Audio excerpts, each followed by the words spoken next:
Et si vos blessures les plus profondes ne se voyaient dans aucun scanner, avec aucun IRM?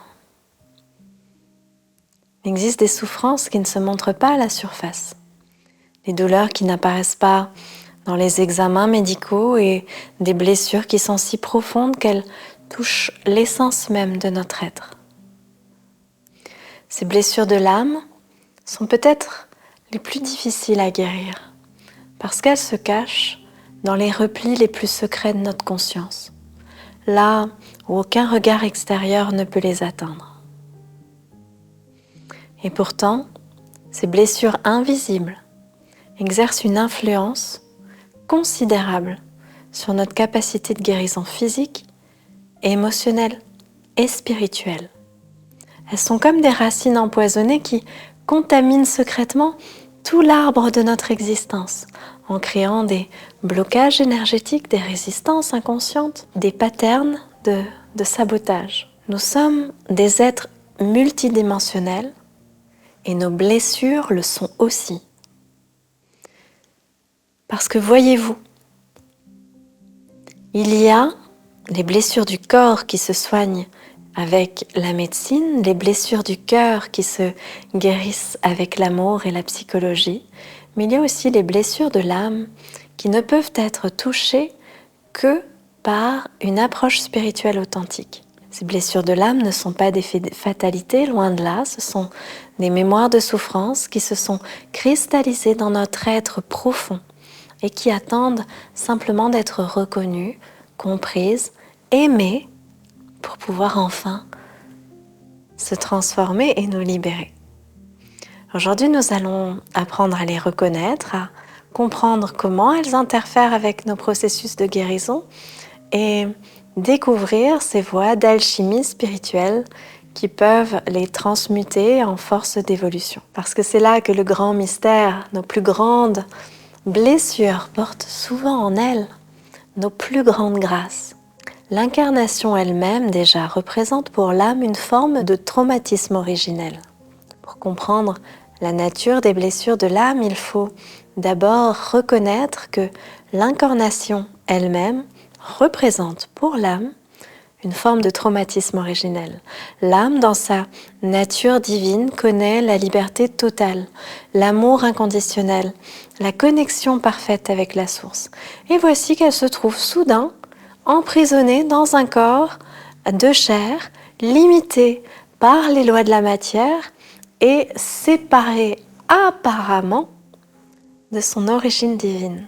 Cette blessure primordiale de la séparation marque profondément notre psychisme spirituel et crée en nous cette nostalgie fondamentale que tant de personnes ressentent, cette mélancolie existentielle, ce sentiment diffus que quelque chose nous manque. Cette insatisfaction existentielle, c'est pas un dysfonctionnement, c'est un appel de votre âme à simplement retrouver sa vraie nature. Cette blessure, elle se manifeste de 1000 façons dans une quête perpétuelle de complétude ou bien une recherche incessante de l'amour parfait ou une insatisfaction chronique qui nous pousse toujours vers autre chose. Mais c'est aussi cette blessure qui peut devenir notre plus grande motivation spirituelle parce qu'elle entretient en nous cette aspiration vers le retour à l'unité, cette soif de retrouver notre connexion divine. Reconnaître l'existence de cette blessure originelle, c'est déjà commencer à la guérir parce que cette insatisfaction existentielle n'est pas un dysfonctionnement, c'est juste un appel, encore une fois, de votre âme à retrouver sa vraie nature. Et au-delà de cette blessure existentielle originelle, nous portons tous des blessures plus spécifiques liées à notre histoire personnelle, particulièrement liées à notre histoire, à nos traumatismes de l'âme d'enfant. L'âme enfant possède une sensibilité extrême, une perméabilité totale aux énergies de son environnement.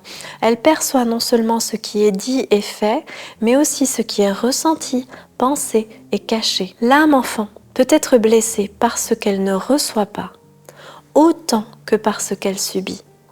Cette hypersensibilité, qui est en fait un don spirituel, devient source de souffrance quand l'enfant grandit dans un environnement qui ne reconnaît pas sa nature subtile. Les cris, les conflits, les violences créent des chocs énergétiques qui se gravent profondément. Et il n'y a pas que les traumatismes spectaculaires, parfois c'est l'absence qui blesse, parfois c'est le manque d'amour inconditionnel, l'absence de reconnaissance de notre essence véritable. Ces blessures créent des patterns de protection qui persistent souvent toute la vie. L'enfant apprend à fermer son cœur pour ne plus souffrir, à cacher sa sensibilité pour ne plus être blessé, ou bien à développer de fausses personnalités pour être aimé. Et la guérison de ces blessures demande une approche très délicate, pleine de compassion et de patience. Apprendre à réapprendre à cette partie blessée de nous-mêmes qu'elle peut faire confiance, qu'elle mérite d'être aimée pour ce qu'elle est, tout simplement. Est-ce que vous portez d'ailleurs des blessures qui ne vous appartiennent pas ? Une dimension souvent méconnue concerne cet héritage transgénérationnel de souffrances non résolues que l'on porte parfois même sans le savoir. Nous ne sommes pas des îles isolées, nous sommes les héritiers d'une longue lignée d'âmes qui ont vécu, souffert, aimé, qui ont transmis leur mémoire, leurs patterns, leurs blessures non guéries. Et ces blessures transgénérationnelles peuvent prendre plein de formes très diverses. Des traumatismes historiques vécus par nos ancêtres, des patterns familiaux répétitifs, des secrets non dits qui pèsent sur la lignée comme un peu des fantômes invisibles, vous voyez. Ces blessures, elles se manifestent souvent par des répétitions inexpliquées, où on va reproduire des schémas de nos parents ou de nos grands-parents sans comprendre pourquoi. Parce que nous portons des émotions qui ne semblent pas nous appartenir en propre. Et la guérison de ces blessures, elle bénéficie non seulement à vous-même, mais aussi à toute votre lignée. C'est ça qui est fantastique. Elle va libérer les ancêtres de leur fardeau non résolu et elle va offrir aux descendants également un héritage purifié. Il y a d'ailleurs une catégorie particulière qui mérite une attention un peu spéciale. Ce sont les blessures qui touchent spécifiquement au principe féminin qui résultent de siècles d'oppression et de dévalorisation. Ces blessures du féminin sacré sont portées aujourd'hui par toutes les femmes et aussi par les hommes qui ont été coupés de leur dimension féminine intérieure.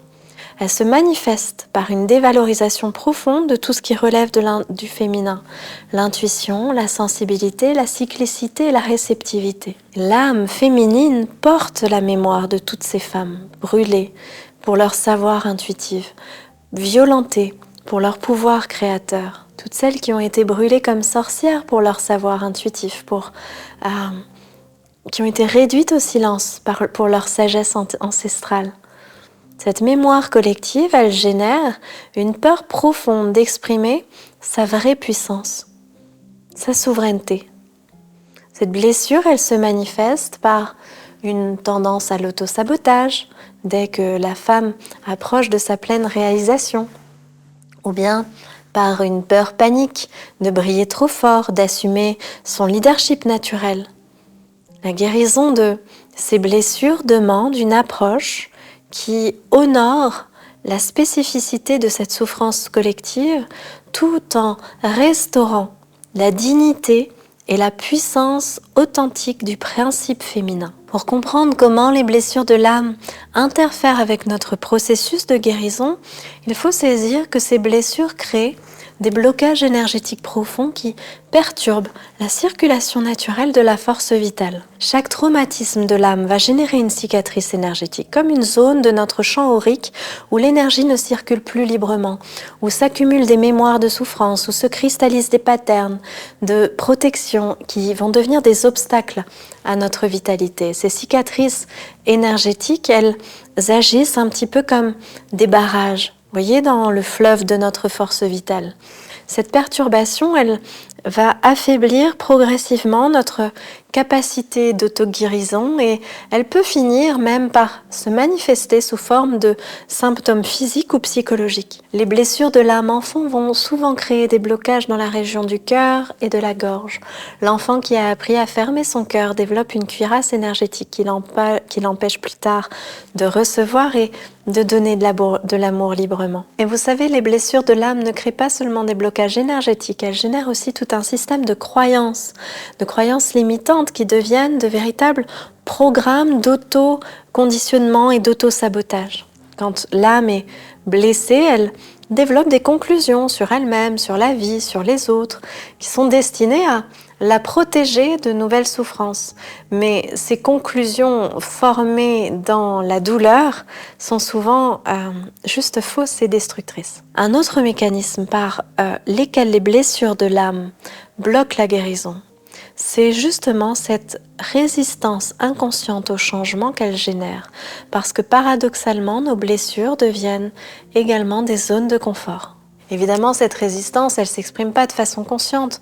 On désire sincèrement guérir et on fait des efforts considérables. Mais au niveau inconscient, il y a une partie de nous qui résiste à cette guérison parce qu'elle représente simplement un territoire inconnu et potentiellement menaçant. Alors comment on fait pour libérer, La première étape de la guérison, c'est d'apprendre à voir nos blessures comme des parts blessées qui ont besoin d'amour.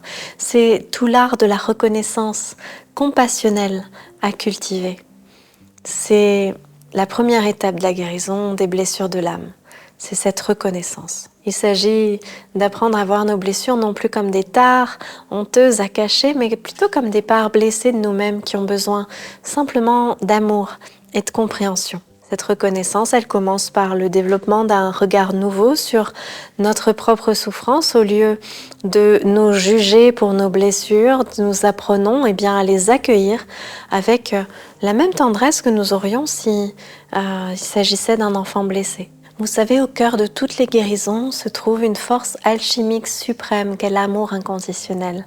L'amour véritable ne cherche pas à changer ce qu'il touche. Il accepte totalement ce qui est. Et c'est cette acceptation même qui devient le creuset de la transformation. Pour accompagner ce processus, il existe en effet des rituels spécifiques qui permettent de marquer symboliquement les étapes de transformation, d'ancrer les changements pour qu'ils s'incarnent profondément dans le corps.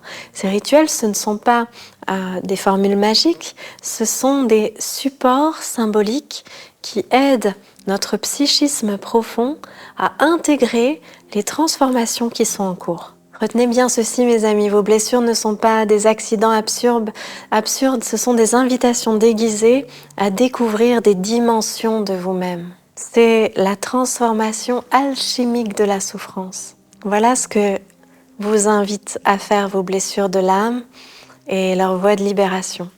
Au-delà de toutes les techniques, il y a une vérité bien plus profonde. Nos blessures ne sont pas des accidents, et encore moins absurdes. Ce sont des invitations déguisées à découvrir des parts de nous-mêmes que nous n'aurions peut-être jamais explorées autrement. Cette perspective, elle révolutionne complètement notre rapport à la souffrance. Parce qu'au lieu de la considérer comme un ennemi à vaincre, nous apprenons à voir comme un maître déguisé qui nous guide vers notre propre profondeur. Je vous remercie du fond du cœur pour votre écoute. N'oubliez pas que chaque blessure de l'âme porte en elle une graine de sagesse particulière.